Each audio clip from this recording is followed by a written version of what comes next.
Greetings, my dear viewer. You're on the channel The Price of Cheating. The channel is for those who appreciate traditional family values and condemn adultery. So be sure to subscribe to the channel. Let's get started. I am deeply unsettled. Recently, I discovered that my wife, Diane, was involved in an affair. Overwhelmed by a multitude of emotions, I made a choice that changed the trajectory of our lives. It all began when I found several suspicious entries on Diane's phone. Messages, indecent photos, and videos she had shared with another man struck me to my core. The trust we had meticulously built over 40 years was shattered in an instant. I was filled with rage, pain, and a profound sense of betrayal. I knew I couldn't just ignore it. I needed Diane to understand the trauma she had inflicted on me and our family. What better occasion than her 60th birthday, surrounded by our closest friends and relatives? This action might seem radical, but I was driven by a mixture of anger and desperation.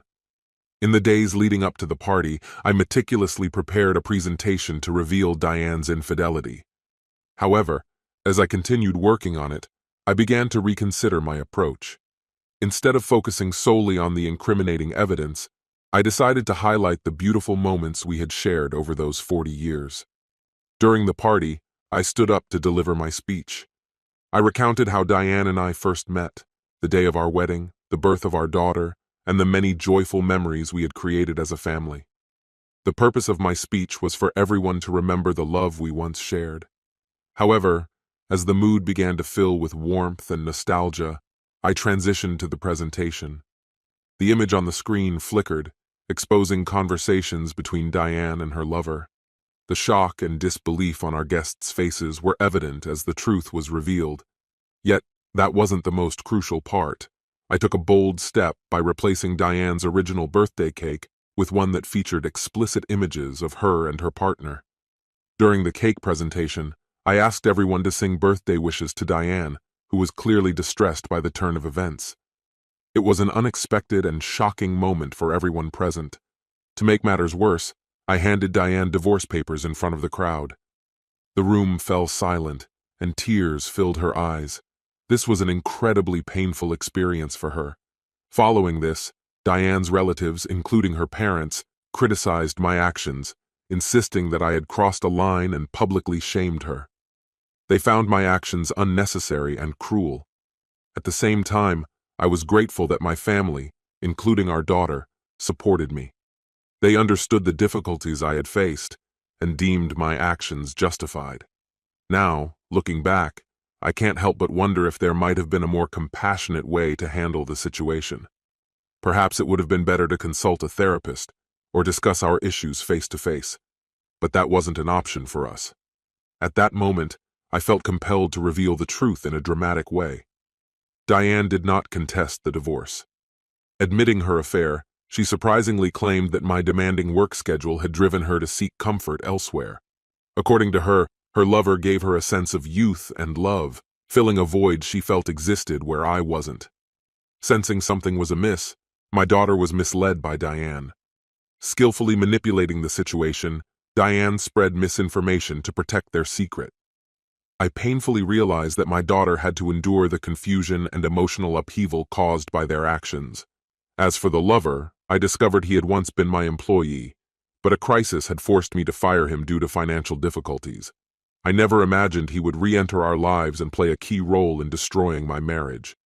After the birthday incident, my former in-laws threatened to sue me, convinced that I had crossed a line by exposing Diane's betrayal. Diane managed to convince them to reconsider, acknowledging that she deserved to face the consequences of her actions. It is comforting that she took responsibility for the pain caused. Since the divorce, Diane has deeply regretted her infidelity, admitting she understands the gravity of her actions and how they impacted our family. Although I appreciate her remorse, it doesn't change the fact that the trust we once had can never be restored. On a personal level, I have met a kind and caring woman who has made my retirement years happy. It has been a challenging journey, and I won't pretend it hasn't been accompanied by dark thoughts. But the love for my daughter and Sarah serves as an anchor, motivating me to stay strong and keep moving forward. Barbara, my daughter, is grieving the loss of her mother. Yes, you understood correctly. Diane died in a car accident while driving under the influence after yet another party. My only daughter, at 30 years old, has yet to find a husband, but I hope that when she does, she will remember her mother's actions and never make the same mistakes. This concludes the story. If you like it, then put your powerful like and subscribe to the channel. Greetings, my dear viewer. You're on the channel The Price of Cheating. The channel is for those who appreciate traditional family values and condemn adultery. So be sure to subscribe to the channel. Let's get started. A second bright ball rolled out of the large container, quickly descending down the metal chute and joining the first one. Isla rushed out of the kitchen, tearing apart a pink slip with manic energy. "Why didn't you tell me it had started?" she asked sharply, collapsing onto the couch in front of the TV, feverishly putting on her reading glasses. Like clockwork, I had to buy Isla a lottery ticket every week, and every Saturday night she insisted on watching the live draw. It had become a ritual, and the idea of missing the event was unacceptable. If we couldn't watch it live, we recorded the draw. Personally, I wasn't very interested in the lottery, but I had always been passionate about horse racing. I didn't mind her weekly request. I like to think I was pretty knowledgeable about horses, although that might have been more wishful thinking than reality. Sometimes, I took a risk, betting on long odds, chasing the dream of a big win. With odds of 99 to 1, luck never came my way, and those poor horses likely ended their journey at the glue factory. Deep down, I knew the chances of winning were slim, but Isla, on the other hand, was convinced it was only a matter of time before her random lottery numbers made her a millionaire.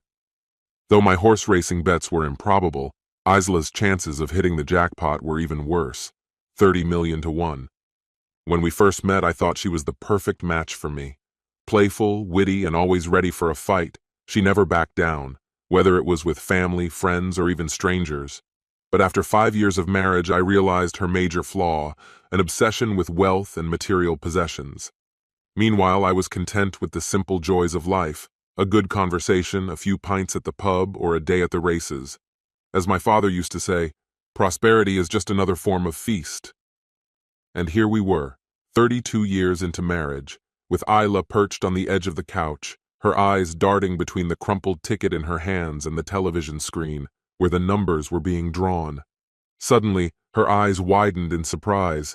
"Jake!" she shrieked, overwhelmed with excitement. "I've won! I really won!" "Hold on a second, Isla," I interrupted her, sensing there was more to this. "No!" she snapped, jumping to her feet. "I have something to tell you. This ticket is mine, and so is the money. I'm leaving you right now. I'm going to France to live in a villa with David Miller. Don't even think about stopping me." Her words hit me like a ton of bricks. I sat there stunned. Isla had been seeing her colleague behind my back, and I was only finding out now. While she rushed around the house, likely packing her things, I wondered if it was worth trying to save the situation. But I knew it was probably pointless. Soon, she returned with a suitcase in hand, already dressed in her favorite dress. I stood to meet her. "Are you sure this is what you want?" I asked one last time. "Without a doubt," she said, dashing out the door without looking back. What she didn't know was that the lottery she had just watched wasn't live. It was a recording of a draw that took place months ago. Her ticket was completely useless. I had chosen the winning numbers from an old draw as part of an elaborate April Fool's prank, just to see how she would react to a false win. I hadn't even gotten the chance to explain to her that it was all a joke. She'd figure it out soon enough. In the end, I was the one who truly won. I got rid of a cheating wife, and all it cost me was a lottery ticket. That's what I call good fortune. The unfaithful woman tried to come back the next day when she fully realized she had won nothing. Naturally, her married colleague distanced himself from her once she started pressuring him for money.